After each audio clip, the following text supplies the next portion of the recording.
अस्सलाम वालेकुम and good morning to you all. मैं हूं आपकी अपनी होस्ट सोनिया राव और आप देख रहे हैं मॉर्निंग मसाला। कैसे हैं आप लोग सब? उम्मीद करती हूं कि आप लोग सब बहुत अच्छे होंगे और बहुत अच्छा दिन का आगाज़ किया होगा। जो भी आपकी ज़िंदगी में चल रहा है, जो भी एक्टिविटीज़ हैं, मैं रोज़ कहती हूं, आज फिर कहूँगी कि हमें भी बताएं कि क्या चल रहा है। अच्छा, हमें बताने के लिए आप कॉल कर सकते हैं हमारे शो में। लाइव कॉल के लिए आपको मैं नंबर बताती चलूँ। हमारा नंबर है 042-359-17240। I repeat 042-359-17240। ये नंबर हमने डिस्प्ले भी कर दिया है स्क्रीन पर। उसके अलावा आप हमें ईमेल्स भी कर सकते हैं। हमारा ईमेल एड्रेस है mm@news1tv.tv। प्रोग्राम के आगाज़ में आज फिर हम बात करेंगे थॉट ऑफ द डे की। तो जी, आज की थॉट ये है कि जागिए और अपनी ज़िंदगी को अपनी मुट्ठी में ले लीजिए और ख्वाबों को हकीकत का रंग दें। बिल्कुल। और खुदा ने हर इंसान को बेतहाशा सलाहियतें दी हैं, तो जो आपको सलाहियत दी है या सलाहियतें दी हैं तो उनको यूटिलाइज़ करें और अच्छे अच्छे काम करें। सच्ची लगन, मेहनत और हिकमत अमली अपना कर अपनी ज़िंदगी को खूबसूरत और कामयाबियों से हमकिनार करें। जी, ये थी आज की thought of the day. Programme के आगाज़ में हमारा जो पहला सेगमेंट होता है न्यूज़ एंड व्यूज़, उसकी तरफ आपको लिए चलते हैं।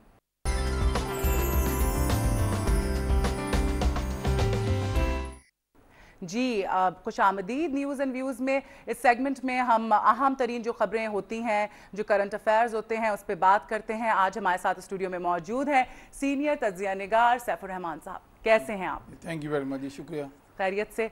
अच्छा, आज सैफुर रहमान साहब, जो आज की बहुत सारी खबरें, लेकिन पहले जो मैं बात करना चाहूँगी, आज जो सिख लीडर है रणजीत सिंह काना, उनकी बरसी है। तो उनके हवाले से बताइएगा कि किस किस्म की शख्सियत के मालिक थे और कैसे लीडर थे? हाँ, वो बड़े, देखिए जी, at the age of 12 he became successor to his father. अपने फादर के जानशीन बने वो 12 साल की उम्र में। लेकिन उनमें बहुत सी एबिलिटीज़ थी। उनके बारे में बहुत से हिस्टोरियंस को मैंने पढ़ा कि अनडिफीटेड मिलिट्री कॉन्करर भी उन्हें कहते रहे।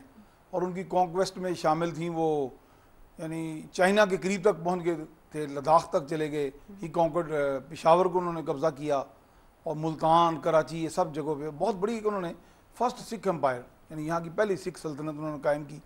और एक बड़ी खूबी उन्होंने ये थी एज एन एडमिनिस्ट्रेटर, जिसे सेकुलरिज्म आप कह सकते हैं, या बहरहाल वो मजहब की बुनियाद पे, क्योंकि उनकी जो राया थी उनमें ज़्यादातर अक्सरियत मुसलमानों की थी। अच्छा। उसमें ये थी कि उन्होंने जो एक दरबार बनाया, हालांकि वो पढ़े लिखे नहीं थे, उनकी कोई तदरीसी तालीम वगैरह कोई नहीं थी, लेकिन उनमें ये खूबी थी कि उन्होंने अपने दरबार में लोगों को जो तरक्कियाँ देने का अमल था जी, उसमें उनको मेरिट की बुनियाद पे जो ज्यादा काम अच्छा कर लेता था। आप देखेंगे उस दौर में भी हम ये उनके अच्छे जो पहलू हैं, बिल्कुल। बाकी ठीक है, वो हमारे अंदर एक मज़ाहिब की बुनियाद पर हम तफरका भी डाल लेते हैं, लेकिन उनका मुसलमानों के साथ भी एक अच्छा रवैया रहा। और Muslim also remain loyal to him towards that period. और 50 साल तक उन्होंने हुकूमत की। मुख्तसरन मैंने एक शायर थे, उन्होंने जंगनामा लिखा था, शाह मोहम्मद सूफी पोएट हैं, तो वो उनकी बड़ी तारीफ करते हैं। उन्होंने कहा जी कि ये 50 साल उन्होंने ग्लोरी के साथ गुजारे, और जिसमें उन्होंने एक अच्छे मुंतज़िम का जो एक अंदाज़ अख्तियार किया, और उन्होंने अपनी आर्मी को यूरोप से बड़ा, जो उनकी तंजीम साजी थी, वहाँ से सीखा कि यूरोप की आर्मी को किस तरह मुनज़्ज़म उन्होंने किया।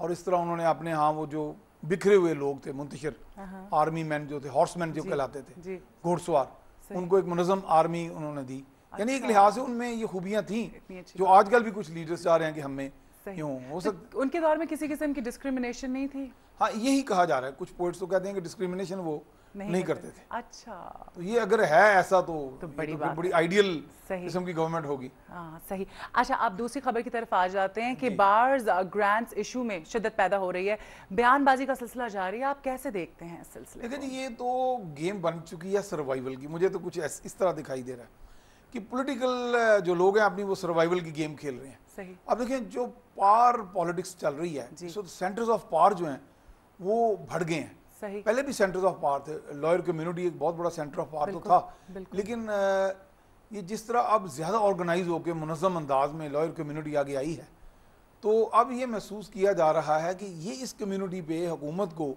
अपनी सर्वाइवल के लिए वर्क करना चाहिए, लेकिन वर्क करने का भी कुछ अंदाज होना चाहिए या गुड सेंस ऑफ टाइमिंग होनी चाहिए। क्योंकि इस वक्त देखें कि जो मुखालिफिन हैं या ओपोनेंट्स हैं, वो ये बात पकड़ लेंगे कि जनाब ये आ रहे हैं, बार्स को पैसे पहले भी मिलते रहे हैं, ये कोई रिश्वत के तौर पे नहीं। बार्स देखें जी, हमारा जो अब प्रेस क्लब होता है हमारा मीडिया का, हम अक्सर गवर्नमेंट को कहते रहते हैं कि जी हमें ये प्लॉट्स दे दें, ہمارے لوگ جو ہیں وہ مفلوق الحال ہیں یا بڑے ہارڈ ورکنگ ہیں, تو تمام لوگ خوشحال تو نہیں ہیں. تو کمیونٹی کے لیے کچھ کیا جائے. ہمارے پریس کلب کو ڈونیشنز دیتے رہے ہیں, وزیر اعظم بھی دیتے رہے ہیں, وزراء اعلیٰ بھی دیتے رہے ہیں. تو اس طرح بارز کی بھی اپنی, ویسے تو ایک صاحب نے تجویز دی ہے کہ جی اتنے بڑے وہ جو فنڈز لیتے ہیں, فیس لیتے ہیں وکلا حضرات, وہ اگر اپنی ڈونیشن کریں 1%, تو مجھے یہ کل صاحب کا ایک فون آیا کہ جی میرے سامنے ایک بہت بڑے, میں نام نہیں لینا چاہ رہا, وہ کہتے بہت بڑے ایمیننٹ لائر بیٹھے تھے, تو وہ کہنے کہ مجھے گھور کے دیکھنے لگ پڑے. تو میں نے پبلکلی یہ کہہ دیا کہ جناب ان کی فیس جو 50 لاکھ سے تو کم نہیں ہے, اگر یہ اس کا 1% دیں تو that would amount to 50,000 rupees, اور اگر 50,000 کی ڈونیشن آئے تو یہ سیلف ریلائنٹ ہو سکتے ہیں. بالکل. تو یہ تو خیر ایک باتیں جتنی بناتے جائیں آپ, بارز کو ملتے تو رہتے ہیں پیسے, پہلے بھی رہتے ہیں, لیکن it should be in a good way, یعنی جو کچھ بھی کیا جائے بڑے خوبصورتی سے کیا جائے. کہیں یہ تاثر نہ ملے کہ حکومت خرید رہی ہے, کہیں تاثر یہ نہ ملے کہ وکلا کمیونٹی جو ہے وہ آن سیل ہے, اور وہ ہے بھی نہیں, وہ اب تو اتنے آرگنائز. اور بابر اعوان صاحب کے کیا مقاصد ہیں اس کے پیچھے اتنی لمبی چوڑی گرانٹس؟ بابر اعوان صاحب بھی یہ محسوس کر رہے ہیں, میرا خیال ہے وہ کسی نہ کسی کوارٹرز کو کوئی میسج کنوے کرنا چاہ رہے ہیں کہ یہ کمیونٹی ہمارے ساتھ ہے. اور بہرحال اس ملک میں آپ انپریڈکٹیبل جو ہے وہ ہوتے, یعنی سارا کچھ انپریڈکٹیبل ہے, آپ کچھ بھی ہوتے کچھ پتہ نہیں چلتا کہ آپ ایک کمیونٹی کو وو کر رہے ہیں, آپ ان سے دوستیاں بڑھا رہے ہیں, اور بعد میں وہ آپ کو موقع پہ آگے داغ مفارقت دے جائیں. اس کا کچھ نہیں آپ کہہ سکتے. اچھا, بلوچستان بار ایسوسی ایشن نے 2 کروڑ گرانٹ کا واپس لے لیا ہے, تو اس پر کیا وہاں کچھ ٹیکنیکلی ان سے مسٹیک ہوئی ہے. وہ کہتے ہیں جی ہماری جو رجسٹرڈ بارز ہیں وہ 17 ہیں, انہوں نے کہا جی ہم نے 34 بارز کو دے دیا. تو تھوڑا سا ہوم ورک میں ان کے ہاں کمی ہے کہ اگر جو بھی کام کرنا ہے تو وہ ہوم ورک کے ساتھ کریں, بڑے اچھے انداز سے کریں. کہ اگر کوئی ایسی بارز ہیں, تو یہی میں کہہ رہا ہوں, اس سے تاثر یہ نہ قائم ہو کہ کچھ ایسی بارز ہیں جہاں پہ انہوں نے پک اینڈ چوز کیا کہ جی یہ لوگ تھے ہمارے لائل تھے, ہم نے ان کو جا کے دے دیا. تو یہ اکراس دا بورڈ ہونی چاہیے. ویسے بابر اعوان صاحب نے ابھی جو کل یا پرسوں خطاب کیا لاہور میں بھی وکلا کو, تو وہ انہوں نے کہا جی ہم نے اس چیز کو اب مد نظر نہیں رکھا کہ کون سا ہمارا لائل ہے, کون سا ہمارا ساتھی ہے, کون سا دوست ہے, کون سا حریف ہے. ہم نے اکراس دا بورڈ سب کو دینے کا. اب یہ چونکہ اعلان کر چکے ہیں تو شاید یہ انہوں نے کرنا بھی پڑے, انہیں یہ اس بات پہ انہیں سٹینڈ لینا پڑے گا. ادروائز پھر وہ اتنی کمیونٹی کو اس کو اراؤز کر دینا, یہ تو پہلے ہی بڑی منظم ہے اور پہلے ہی وہ بڑے ووکل ہیں یہ لوگ, تو یہ پلینگ ود فائر والی بات ہو جائے گی. تو میں سمجھتا ہوں یہاں پہ ہینڈل ود کیئر کی ضرورت ہے, بڑے بڑے اطمینان سے, سوچ سمجھ سے, سوجھ بوجھ کے ساتھ ہی کرنے کی ضرورت ہے. یہ بتائیے گا سیف الرحمان صاحب کہ اب جب ڈسٹریبیوشن ہو رہی ہے, تقسیم کیا جا رہا ہے, اب جب بعض ایسوسی ایشن عدلیہ کی آزادی کی جد و جہد کر رہی تھی جس وقت, اس وقت یہ کہاں تھیں ساری چیزیں, اس وقت کی گرانٹس کیوں نہیں دی جا رہی تھیں؟